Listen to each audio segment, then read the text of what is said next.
I was fully prepared for my downstairs neighbor to hate me. For weeks, his TV was so loud I could hear actual dialogue through my floor. And almost every night around 11, it sounded like he was dragging furniture across the apartment. So after one miserable, sleepless night, I finally left him a polite note. And 3 days later, I found one under my own door. What he wrote at the bottom of that note completely changed the way I look at people. If you've ever been stuck between speaking up or staying quiet just to avoid drama, this story is going to hit home. So drop a like, subscribe, and stick around because this starts like a neighbor nightmare, but ends in a way almost nobody expects. When I moved into my apartment, I remember feeling that quiet kind of relief people don't talk about enough. Not excitement, exactly, more like exhaustion finally loosening its grip. I had spent weeks packing boxes, changing addresses, hauling furniture, dealing with paperwork, and trying to make a new place feel even remotely like home. So when I finally got settled into this second floor unit,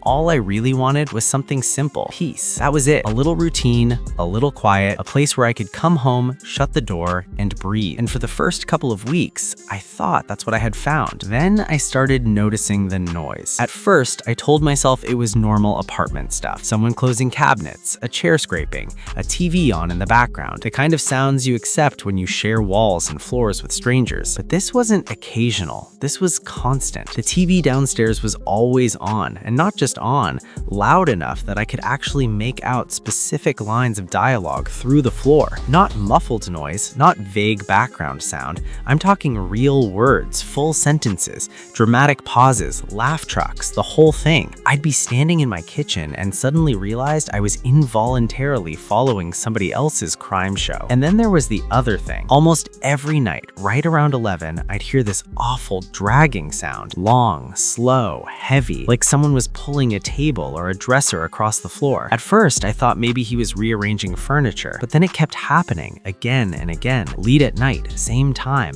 same scraping groan through the building. And when you're tired, small things don't stay small for very long. That's the thing about repeated noise. It doesn't just annoy you, it gets inside your body. It starts changing the way you think. You hear it before it even happens. You start bracing for it. Your shoulders tense, your jaw locks. You lie in bed listening for the next sound instead of actually sleeping. I'm also not a confrontational person at all. I hate awkwardness, I hate conflict, I hate the idea of being that neighbor, the one who complains, the one who makes things weird, the one whose name gets brought up in somebody else's apartment with an eye roll. So I did what a lot of people do. Nothing. I told myself it would stop. I told myself maybe I was being too sensitive. I told myself apartment living just comes with noise and I needed to get over it. But the truth was, it was getting worse emotionally, not just physically, because now there was resentment, and resentment is dangerous when it grows in silence. I didn't know my downstairs neighbor, had barely seen him, but in my head, I had already started building a version of him. Careless, inconsiderate,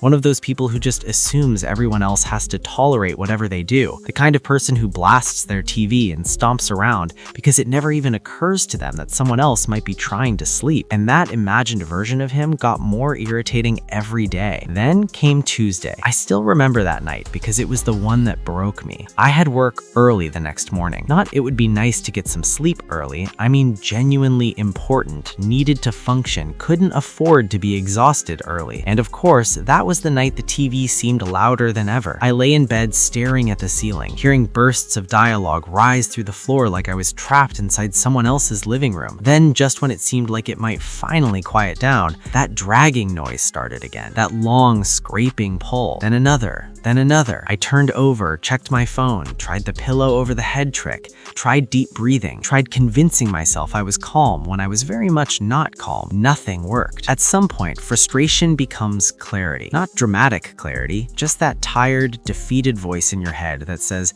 you can't keep living like this. So the next day, I wrote a note, and I agonized over it way more than I should have. I rewrote the first sentence 3 times because I didn't want to sound rude. I made sure it said I wasn't sure if he even realized how much the noise carried. I mentioned the TV specifically. I asked politely if maybe we could figure something out. I read it over twice looking for any phrase that sounded passive-aggressive, took one out, reworded another. By the time I was done, it read less like a complaint and more like an apology for existing. Still, my heart was pounding when I walked downstairs. That's the ridiculous part, isn't it? How even when you're losing sleep, you still feel guilty for asking for basic consideration. I slid the note under his door and immediately felt that hot wave of regret, the kind where your brain starts producing worst-case scenarios at lightning speed. Great, now he knows it was me. Now he's going to be angry. Now it's going to be weird every time we pass each other. Now the noise is going to get worse on purpose. Now I'm in some kind of low-budget apartment war I never wanted to be part of. I went back upstairs feeling sick about it. That first night, nothing happened. The second night, still nothing. No response, no change, no note, no confrontation. And honestly, that almost felt worse because silence leaves room for imagination. I started wondering if he had even seen it, or maybe he'd seen it and laughed. Maybe he'd crumbled it up and tossed it. Maybe he's the type to pretend nothing happened while quietly deciding I hated me. By Friday morning, I had convinced myself I'd made everything worse for no reason. Then I opened my door, and there it was, a folded note on the floor. For a second, I just stared at it. I actually felt my stomach drop because in that moment, every possible version of that note flashed through my head. Defensive, rude, mocking, aggressive. The Verton version of if you don't like it, move. I picked it up and stood there in the hallway reading it. The first line was an apology, a real apology. Not sarcastic, not passive-aggressive,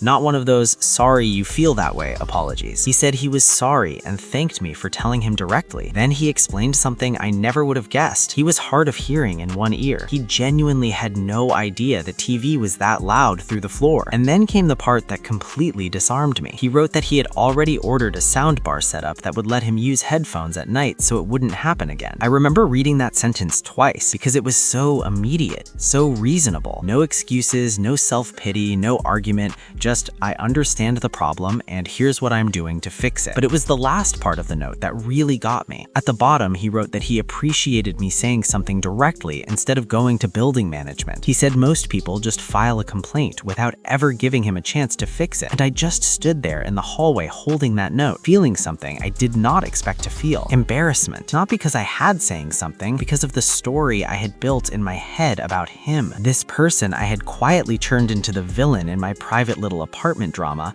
was just a human being with a limitation I didn't know about, a human being who wasn't trying to ruin my sleep, a human being who apparently had probably already experienced people going over his head instead of just talking to him like a person. That hit me harder than I expected, because the truth is, when we're stressed, we fill in gaps with suspicion. We don't know someone's reasons, so we invent one, usually the ugliest one. We assume disrespect before misunderstanding, malice before circumstance, and once we do that, every little thing becomes evidence. After that note, everything changed. The TV issue, completely resolved, and the furniture dragging sound, gone. Just gone. I still don't even know exactly what that was. Maybe a chair, maybe some part of his nightly routine he adjusted once he realized how much sound carried. But after that, the late night scraping disappeared too. No drama, no awkward confrontation, no landlord involvement, no escalation. Just one polite note, one thoughtful response, and a problem solved like two adults sharing a building. Which almost feels weird to say because stories like this usually go the other way. You brace for hostility, you expect pettiness, you prepare for retaliation, especially now when it feels like everyone is one inconvenience away from becoming a nightmare. But sometimes people surprise you. Sometimes the thing you've been dreading turns into proof that direct, respectful honesty still works. And maybe that's why this stayed with me, because it wasn't just about noise. It was about how easy it is to fear each other when there's a wall between us, literally or emotionally. You hear a sound through the floor. You don't know the person making it, so your brain writes a character. Maybe they're selfish, maybe they're rude, maybe they don't care. But every now and then you find out the truth is much softer than that. Sometimes the problem neighbor is just someone who didn't know, and sometimes all they needed was the chance to know. I think the reason this story stuck with me is because it reminded me how often we expect the worst from strangers, and every once in a while, life hands you a small, quiet moment that says,